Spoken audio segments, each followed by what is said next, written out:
Big TV భక్తి సమాచారం WhatsApp ఛానల్లో జాయిన్ అవ్వండి. అన్ని విశేషాలు ఎప్పటికప్పుడు తెలుసుకోండి. నెట్ఫ్లిక్స్లో ఇటీవల అడాలసెన్స్ అని ఒక షో వచ్చింది. అందులో 13 ఏళ్ల అబ్బాయి ఒక అమ్మాయిని కత్తితో పొడిచి చంపినట్టు చూపించారు. ఎందుకని ఇంత హింస, ఇంకా ఇంత ద్వేషం? ఎందుకు ఇది మన జీవితాల్లోకి ఇంత త్వరగా వస్తోంది? 13, 14 ఏళ్ల వయసులోనే. ఎందుకంటే అన్నీ ముందే వచ్చేశాయి. ఈరోజు మీ మిత్రులుగా ఉన్నవాళ్ళు రేపు శత్రువులు కావచ్చు. ఈరోజు ప్రేమికులుగా ఉన్నవాళ్ళు రేపు ద్వేషించుకునేవాళ్లు కావచ్చు. ఎందుకు? ఎందుకంటే ఆ లావాదేవీలో మీరు కోరుకున్నది పొందలేకపోయారు. హలో, మీరు ఓ లావాదేవీలో ఉన్నారు, ఓ సన్నిహిత లావాదేవీ. అందులో మీకు ఆశ ఉంటుంది. అది నెరవేరకపోతే ప్రియమైన వాళ్ళు ద్వేషంతో నిండిపోతారు, మిత్రులు శత్రువులవుతారు. రోజూ ఇది అంతటా జరుగుతోంది. ఇది ఎవరి విషయంలోనైనా తప్పించలేం. అది మరిన్ని రెట్లు ఎక్కువగా ఉంటుంది. 15 ఏళ్ల కన్నా తక్కువ వయసున్న పిల్లలు పెద్దల లాంటి చర్యల్లో పాల్గొన్నప్పుడు, సరే, వాళ్ల శరీరాలు కొంతవరకు ఎదిగి ఉండొచ్చు, కానీ మిగతావలా కాదు. వాళ్ల మనసు, వాళ్ల మనస్థైర్యం, వాళ్ల భావోద్వేగాల స్థిరత్వం, పరిణతి, ఇతరులతో ఎలా మెలుగుతారు, ఇవన్నీ రాత్రికి రాత్రే జరగవు. ఇది పరిణితి ద్వారా వచ్చేది. హలో, కాబట్టి స్వేచ్ఛ పేరుతో దీన్ని ప్రోత్సహిస్తున్నప్పుడు ఇది ఓ సహజమైన విషయంగా మారుతోంది. పాశ్చాత్య దేశాల్లో ఇది ఇప్పటికే అంతటా ఉంది. భారతీయ నగర సమాజాల్లో కూడా అలాగే మారుతోంది. అదేమిటంటే 12, 13 ఏళ్ల వయసు వచ్చేసరికి మీకు ప్రియుడు లేదా ప్రియురాలుండాలి. ఎంత దూరం వెళ్తారో అది వేర్వేరు వ్యక్తులకు వేర్వేరుగా ఉండొచ్చు. కానీ అలాంటి భావోద్వేగాలు, శరీరం ఆధారితమైన వాటిని, ఆ వయసు పిల్లాడు ఆ భావోద్వేగాన్ని పరిణితితో వ్యవహరించలేకపోవచ్చు. వ్యవహరించలేడు. తాను అలా చెయ్యాలని ఆశించడం కూడా న్యాయం కాదు. తానేమనుకుంటాడంటే, చూడండి, 13 ఏళ్ల అబ్బాయికి ఓ అమ్మాయి దగ్గరైనప్పుడు, ఆపై శరీరాలు స్పందించినప్పుడు తన దృష్టిలో ఆమె తనది. కథల్లో, సినిమాల్లో కూడా ఇలాగే అంటారు. అంతటా ఇలాగే అంటారు, తను నాది. కాబట్టి ఏదైనా కారణం చేత ఆమె తన నుంచి దూరమైతే తను తీవ్రంగా స్పందిస్తాడు, తన సొంత పద్ధతిలో. మీరు అదృష్టవంతులు. ఏవో కారణాల చేత మరింత ఎక్కువ జరగట్లేదు. వాళ్లల్లో కొంత వివేకం ఉండి ఉండాలి. లేకపోతే ఈ భావోద్వేగాలు అలాంటి చర్యలు చేసేలా చాలా సులువుగా నెట్టగలవు. ఇది ప్రజలకు తెలియని విషయం కాదు. అందరికీ తెలుసు. మీలో ప్రతి ఒక్కరూ ఏదో ఓ సమయంలో నిరాశ చెందినప్పుడు, అలాంటి పరిస్థితుల్లో వాళ్లను నాశనం చెయ్యాలి అనే భావన మీ మనసులో వచ్చే ఉంటుంది. మీకు అలా చేసే ధైర్యం లేదు. ఆ అబ్బాయికి దాన్ని ఆపే నియంత్రణ లేదు. కాబట్టి మనం ఇలాంటి విషయాల్ని ప్రోత్సహిస్తున్నాం. ఇంకా చాలా విషయాల్ని కూడా. అన్నింటికన్నా ముఖ్యంగా పిల్లలు పెరుగుతున్నప్పుడు తగినంత తల్లిదండ్రుల శ్రద్ధ ఉండడం లేదు. When I say 90%, నేను మనిషి 90% నేర్చుకున్న ప్రవర్తన అన్నప్పుడు ఇది చాలా ముఖ్యం. వాళ్ళు ప్రాథమికంగా నేర్చుకునే ఓ మూలం ఉండాలి. సాధారణంగా అది తల్లిదండ్రులు, గురువు లేదా అలాంటి వాళ్ళై ఉండాలి. స్కూలుకు వెళితే టీచర్ మీతో 45 నిమిషాలుంటారు. తర్వాత మరో టీచర్ వస్తారు. ఆ తర్వాత మరొకరు. మరో వ్యక్తితో కనెక్ట్ రావడం అనేది చాలా అరుదుగా జరుగుతోంది. మీకు మార్గదర్శిగా ఉండగల వ్యక్తితో. అలాంటిది చేపట్టడానికి కూడా చాలా తక్కువ మంది టీచర్లు ఆసక్తి చూపుతారు. ఎందుకంటే వారికి సమయం లేదు. ఆ తర్వాతి క్లాస్కి వెళ్ళాలి. తల్లిదండ్రులకు సమయం లేదు. ఎందుకంటే పగటిపూట పని చేయాలి, సాయంత్రం పార్టీ చేసుకోవాలి. పిల్లల కోసం ఎవరికీ సమయం లేదు, ఒక్క ఓపెన్ ఆన్లైన్ వనరులు తప్ప. అక్కడేముంది? సరే, ఏదైనా ఉండొచ్చు. చాలా విద్యాదాయకమైంది ఉండొచ్చు, చాలా చాలా హానికరమైంది ఉండొచ్చు, అన్ని రకాల విషయాలు.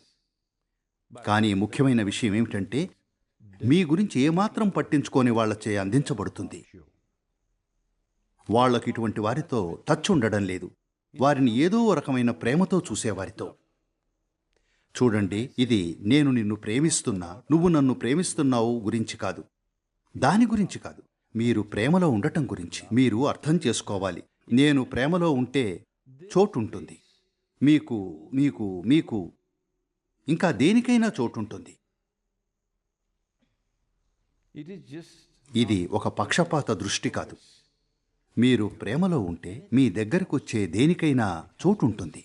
కేవలం మీకే కాదు, అన్ని జీవులకు, చెట్టు, మిడత, ఎవరైనా నిర్జీవ వస్తువులకు కూడా. మీరు ప్రేమగా ఉన్నప్పుడు మీరు చూసే ప్రతిదానిపై మీకు ప్రేమపూర్వకమైన దృష్టి ఉంటుంది. ప్రస్తుతం ఎదుగుతున్న పిల్లలకు అలాంటి ఒక్క బంధం కూడా లేదు, ఒక్క బంధం కూడా లేదు. తమని ప్రేమగా చూసేవారితో మాటల్లో చెప్పకపోయినా తమని ప్రేమించే ఇంకా పట్టించుకునేవాళ్లున్నారని వాళ్లకు తెలిసే బంధం. ఒకరి జీవితంలో అది లోపిస్తే సరే, మీరు హింసని చూసి ఆశ్చర్యపోకూడదు, అస్సలు ఆశ్చర్యపోకూడదు. ఎందుకంటే ఒక కుక్కపిల్లని తెచ్చుకున్నా కూడా, ఏమంటున్నానంటే ఇక్కడే నేను స్వయంగా గమనిస్తున్నాను, 2 చిన్న కుక్కపిల్లలు. అవి వచ్చినప్పుడు నాకు కొంత సమయం దొరికింది, అప్పుడు ఇక్కడే ఉన్నాను. తెలుసా, వాటితో మాట్లాడాను, అవి నాతో ఉన్నాయి. చాలా మంచి ప్రవర్తన, చక్కగా సరదాగా అంతా బాగుంది. ఇప్పుడు నెల్ల తరబడి నేను లేను. అవి మనిషి స్పర్శను కోల్పోయాయి. ఇప్పుడు అవి అడవి జంతువుల్లా అయ్యాయి. వాటిని అదుపు చేయలేం, అస్తవ్యస్తంగా తిరుగుతున్నాయి. వాటిని ఎక్కడైనా దూరంగా ఉంచడమే మంచిది, ఎందుకంటే వాటితో మాట్లాడడానికి సమయం లేదు. ఎప్పుడూ దాదాపు మీ అందరితోనే మాట్లాడుతున్నా, ఏం చేయను. దాంతో అకస్మాత్తుగా అవలా అయ్యాయి. కానీ కుక్కలో 90% నేర్చుకున్న ప్రవర్తన కాదు, కేవలం కొద్ది శాతం మాత్రమే నేర్చుకున్న ప్రవర్తన.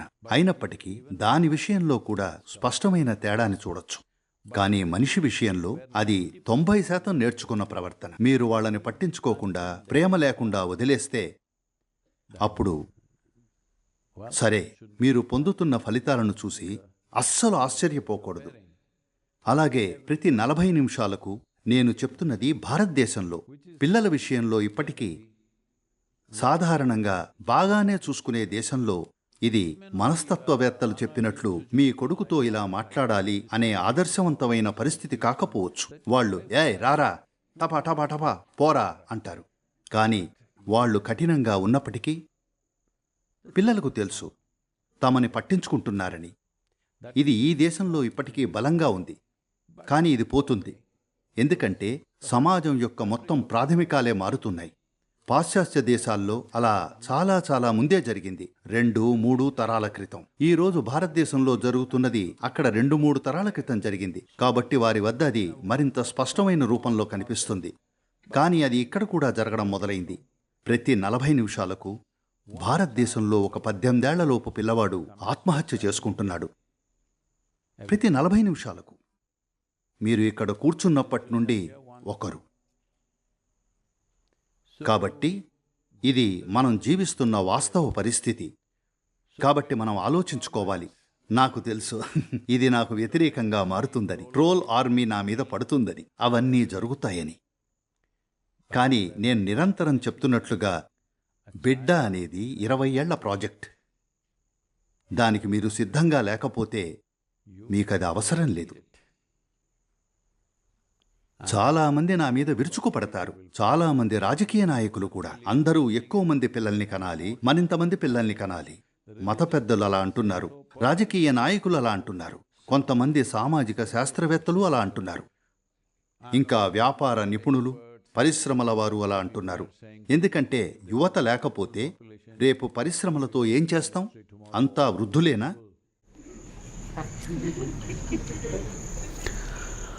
All the best. నేననేదేమిటంటే, మీరు పులి అయ్యుంటే దయచేసి వీలైనన్నిసార్లు సంతానం కనండి అని చెప్పేవాణ్ణి. ఎందుకంటే అది అంతరించిపోతున్న జాతి. మనుషులు వారు అంతరించిపోతున్నారా? హలో, మనం మంచివాళ్లమే, కానీ మనం కొంచెం ఎక్కువ సంఖ్యలో ఉన్నాం. కాబట్టి 20వ శతాబ్దం ప్రారంభంలో మనం 160 కోట్ల ప్రజలం. ఈ రోజు మనం దాదాపు 850 కోట్ల ప్రజలం. అయినా కూడా పరిశ్రమను నడపడానికి ఇంకా ఎక్కువ మంది కావాలని అనుకుంటున్నారు. తగినంత మంది ప్రజలు లేనప్పుడు అన్ని పరిశ్రమలెందుకు? హలో, జనాభాని తగ్గిస్తే పరిశ్రమని కూడా తగ్గించవచ్చు కాదా? లేదు లేదు, వారి వెర్రి వారి. ప్రస్తుతం నా కంపెనీ విలువ 500,000 కోట్లు. జనాభా తగ్గితే అది 200,000 కోట్లకు పడిపోతుంది. ఇది పూర్తిగా పిచ్చి. ఆర్థిక వ్యవస్థ ఆధారంగా మానవ జీవితాన్ని నిర్మించాలని ఆలోచించడం పూర్తిగా పిచ్చి. మనం ఆర్థిక వ్యవస్థ నడిపేది మనుషులు సౌకర్యవంతంగా జీవించడానికి, అంతేగాని ఆర్థిక వ్యవస్థ కోసం మనుషుల్ని నడపం. హలో,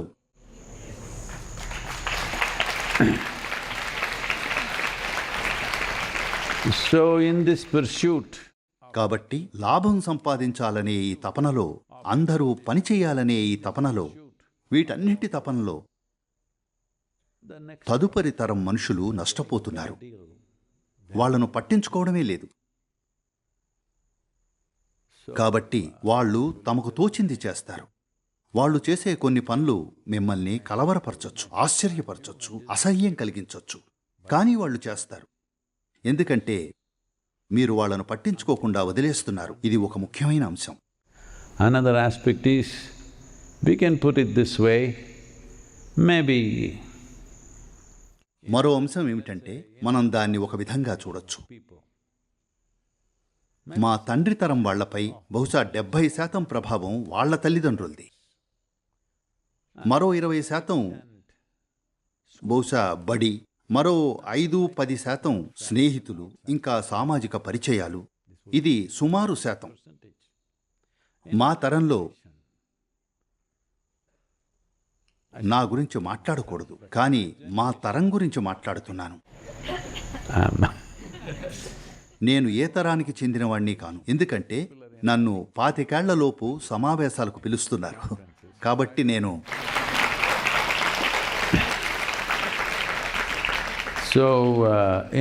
కాబట్టి మా తరంలో బహుశా ఆ శాతం తగ్గింది.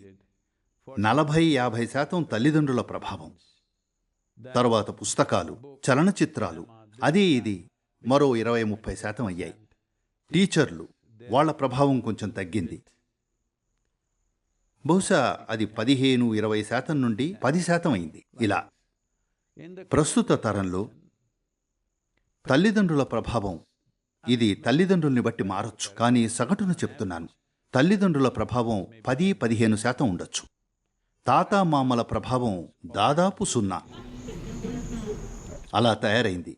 ఎందుకంటే వాళ్లలో చాలామంది వాళ్ళని అసలు చూడనే చూడరు. ఇక బడి ప్రభావం బహుశా 10-15%.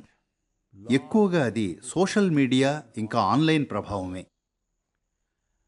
నేను పట్టణ పిల్లల గురించి మాట్లాడుతున్నాను. దేశంలోని ఇంకా ప్రపంచంలోని పల్లెల్లో ఇంకా అలా లేదు, అదృష్టవశాత్తు. కానీ అది మారుతుంది. అది కూడా చాలా త్వరగా మారుతుంది.